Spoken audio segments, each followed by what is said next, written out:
আমাদের বিয়েটা তোমাদের বাড়ি থেকে মেনে নেবে তো? আমার বাড়িতে আমার কথাই শেষ কথা, বুঝলে? আমি বলেই দিয়েছি, তোমাকে ছাড়া আর কাউকে আমি বিয়ে করব না। সুমনা শক্ত করে জড়িয়ে ধরল সৌরভকে। সৌরভ মাথায় হাত বুলিয়ে দিতে লাগলো সুমনার। আজকাল ভীষণ দুশ্চিন্তা হয় সুমনার। ওদের সম্পর্কটা নিয়ে চারিদিকে কানা ঘুষো চলে। চলবে নাই বা কেন? একে সুমনা বিধবা, এক সন্তানের মা, তার উপর সৌরভ অবিবাহিত, সুমনার থেকে বছর খানেকের ছোট। ওদের ভালোবাসাটা লোকে কুনজরে দেখে। সুমনা বরাবর বলে, চলো বিয়ে করে নিই। সৌরভ আশ্বাস দেয়, এত তাড়া দিলে চলে? বাড়িটা তৈরি শুরু হয়েছে সবে। বিয়ে তো আমি তোমাকেই করব। আশেপাশের লোকজনদের থেকে সুমনাকে অনেক লাঞ্ছনা গঞ্জনা শুনতে হয় সৌরভের সাথে প্রেম করার জন্য। সুমনা অনেক ভেবেছে, প্রথমে এই সম্পর্কে জড়াতে চায়নি, কিন্তু সৌরভের প্রতি ওর ভালোবাসা যত্ন দেখে মুগ্ধ হয়ে সৌরভের জন্য নিজের অজান্তেই সুমনার হৃদয়ে একটা জায়গা তৈরি হয়। বিয়ের পর মাত্র 6 মাস সংসার করেছিল সুমনা। স্বামীর মৃত্যুর পর ঠাঁই হয় বাপের বাড়িতে। ততদিনে সুমনা সন্তান সম্ভবা। সৌরভকে ভালোবাসার পর আবারও মনে মনে স্বপ্ন দেখতে শুরু করে। কপালে লাল টিপ, সিঁথিতে সিঁদুর, লাল পেরে শাড়ি পরে নতুন করে আবার জীবন শুরু করার। সৌরভ আর সুমনা এক কোম্পানিতে কর্মরত। সুমনা নার্স, সৌরভ মার্কেটিং ডিপার্টমেন্টের স্টাফ। সৌরভ রোজ খাবার আনে সুমনার জন্য, কখনো মেখে খাইয়ে দেয়, বাড়ির কাছে গিয়ে পৌঁছে দিয়ে আসে দায়িত্ব নিয়ে।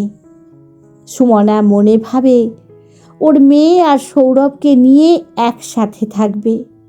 সুমনা বারবার বলে, চলো রেজিস্ট্রি ম্যারেজটা অন্তত করে নিই। সৌরভ বলে, যা হবে ধুমধাম করেই হবে।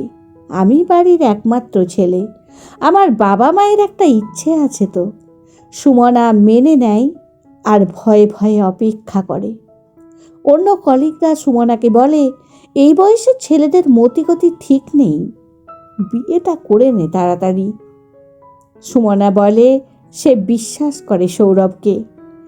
দেখতে দেখতে প্রায় 1 বছর কেটে গেছে। সৌরভের সাথে সুমনার ঘনিষ্ঠতা আরও বেড়েছে। ওরা হাতে হাত রেখে দিগন্তে মিশে যাওয়া সূর্যাস্ত দেখে, টক ঝাল ফুচকা খায়। সুমনা মনে মনে ভাবে, এই দিনগুলো যেন শেষ না হয়ে যায়। মনে পড়ে স্বামীর মৃত্যুর পর ওর একার লড়াইয়ের দিনগুলো, যখন পাশে বৃদ্ধা মা ছাড়া কেউ ছিল না তার। আজ একটা ভরসার কাঁধ আছে। সৌরভ বলে, আর 6টা মাস পরেই বিয়ে করব তোমায়, কিন্তু বাড়িটা কমপ্লিট করতে আরও টাকার দরকার। সুমনা কিছু না ভেবেই নিজের সবটুকু সঞ্চয় তুলে দেয় সৌরভের হাতে। সৌরভ বলে, যে রাজপ্রাসাদ বানাচ্ছি তার রানী তো তুমি। এইভাবে দিন এগিয়ে চলে। সুমনা ঠিক করতে থাকে একদম টকটকে লাল বেনারসি পরে বিয়েতে বসবে ও। আশেপাশের লোকজন সুমনাকে ঠেস দিয়ে কথা বলে। সুমনা ভাবে, বিয়ের পর সব ঠিক হয়ে যাবে। 6 মাস কেটে গেছে, সৌরভের বাড়ি তৈরি কমপ্লিট। সুমনা শুনল সৌরভ অন্য ব্রাঞ্চে ট্রান্সফার চাইছে। এখন আর সৌরভ সুমনাকে ফোন করে না। সুমনা কল করলে 2-1টা উত্তর দেয়, বাকিটা এড়িয়েই যায়। সুমনাকে সামনে দেখলেই আর চোখ তুলে তাকায় না পর্যন্ত সৌরভ। সুমনা 5-6 বার কল করার পর রিসিভ করে সৌরভ। সুমনা কান্নামাখা গলায় বলে, কেন করছো এরকম? কি হয়েছে তোমার? তুমি ট্রান্সফার কেনই বা নিচ্ছ? সৌরভ গম্ভীর গলায় বলে, আমার বাড়ির লোক তোমাকে মানবে না জানিয়ে দিয়েছে। সুমনা কথা শুনে চোখে অন্ধকার দেখে। চেয়ারে বসে পড়ে কাঁদতে কাঁদতে বলল, তুমি তো সব জেনেই সম্পর্কে এসেছিলে, তাহলে আজ এসব বলছো কেন? সৌরভ বলল, আমি আমার বাবা মায়ের অবাধ্য হতে পারবো না। সুমনা বলল, তাহলে কেন এতদিন মিথ্যে আশা দিয়ে আমায় ঠকালে? আমি তো কারো কথা না শুনে শুধু তোমায় বিশ্বাস করেছিলাম, তার এই প্রতিদান দিলে তুমি? সৌরভ বলে ফেলে, তোমার মতো একটা বিধবা মেয়েকে কেনই বা বিয়ে করব আমি? সুমনা জড়ানো গলায় বলল, তাহলে তুমি আমাকে চাইছো না? সৌরভ বলল, না, চাইছি না। তোমারই এত সংসার করার শখ কিসের? ফোনটা ধপ করে পড়ে গেল হাত থেকে সুমনার। তারপর আর কিছু মনে নেই সুমনার। জ্ঞান ফিরতে সুমনা দেখল তার মাথার কাছে বসে আছে তার মেয়ে। মেয়েটা কাঁদছে অঝরে। সুমনা মেয়েকে জড়িয়ে ধরল। সুস্থ হতে সুমনার কয়েকদিন সময় লেগেছিল। 1 সপ্তাহের মধ্যে সৌরভ নববিবাহিত স্ত্রীকে নিয়ে ছবি ফেসবুকে পোস্ট করে ক্যাপশনে লিখল, আমার রানী। একের পর এক পোস্ট করল সিঁদুরদান, মালা বদলের ছবি। সুমনা বুঝল সব আগে থেকে ঠিক করাই ছিল। সুমনা এত বড় ধাক্কা খেয়ে বেঁচে থাকার ইচ্ছেটাই হারিয়ে ফেলল। পাশে দাঁড়ালো কয়েকজন বন্ধু। পাড়া প্রতিবেশীরা বলল, বেশ হয়েছে। সুমনার নিত্যদিনের সঙ্গী হলো কান্না আর আফসোস। 4 দেয়ালের মধ্যে বন্দি রাখল নিজেকে। বন্ধুরা বোঝালো, নিজের মা আর মেয়ের জন্য লড়াই ওকে চালাতেই হবে জীবনের সাথে। ততদিনে সৌরভের রঙিন জীবন, অষ্টমঙ্গলা, হানিমুনের ছবি ফেসবুক জুড়ে। আর সুমনা নিঃস্ব। ওর কাছে কোনো প্রমাণ নেই যে ও সৌরভকে ভালোবেসে ওর সব সঞ্চয় দিয়ে দিয়েছে বিশ্বাস করে।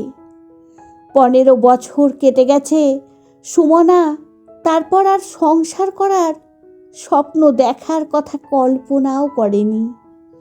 ঠকে গিয়ে বুঝেছে সবাইকে সব কিছু মানায় না।